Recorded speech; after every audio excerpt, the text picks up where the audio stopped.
పిల్లలు కొంతమంది పెద్దవాళ్ళు కూడా ఉప్మా తిన్నంటారు. ఉప్మా ఇష్టం లేదురా గమ్మున అరగదు ఉప్మా వద్దు అట్లా అంటారు. దీని నిండా వెజిటబుల్సే ఉన్నాయన్నమాట. వెజిటబుల్స్ ఉన్నప్పుడు ఎక్కువ పప్పులు అవసరం లేదన్నమాట.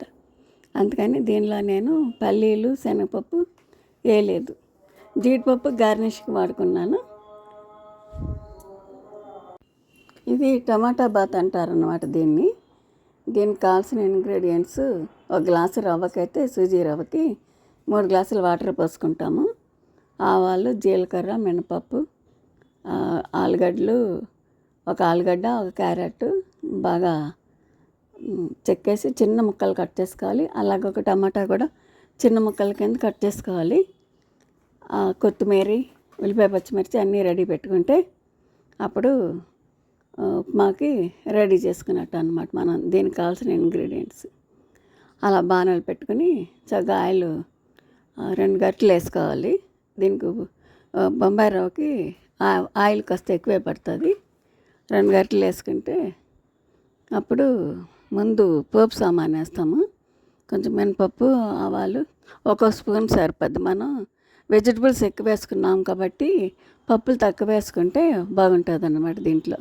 అందుకే దీనికి శనగపప్పు, పల్లీలు వాడలేదు నేను. ఆవాలు, జీలకర్ర, మినపప్పు వాడాను. అది వేగిన తర్వాత ఆలు, పచ్చిమిర్చి, క్యారెట్ ముక్కలు చిన్నగా తరుక్కోవాలి. అవన్నీ కూడా చక్కగా వేగి ఉడుకుతాయి అన్నమాట. పెద్దగా అయితే తొందరగా ఉడకవు కదా, చిన్నగా అయితే బాగా వేగుతాయి. బాగా క్యారెట్, ఆలు, పచ్చిమిర్చి వేగిన తర్వాత అప్పుడు ఉల్లిపాయ వేసుకోవాలన్నమాట.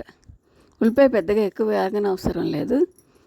అది కొంచెం మగ్గింది, అంతా బాగానే వేగింది అన్నప్పుడు టమాటాలు వేసుకుంటాం అన్నమాట.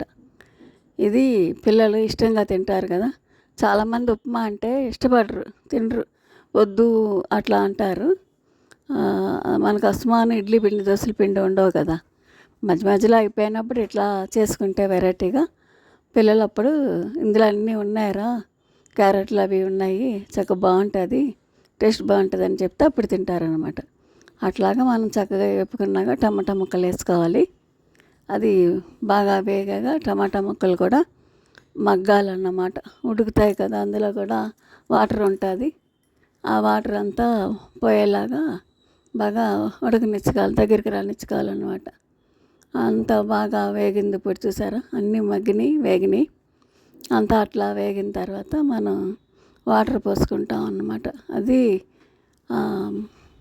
గ్లాసు రవ్వకి 3 గ్లాసులు వాటర్ పోస్తే మనకు చక్కగా అది ఉడుకుతుంది అన్నమాట.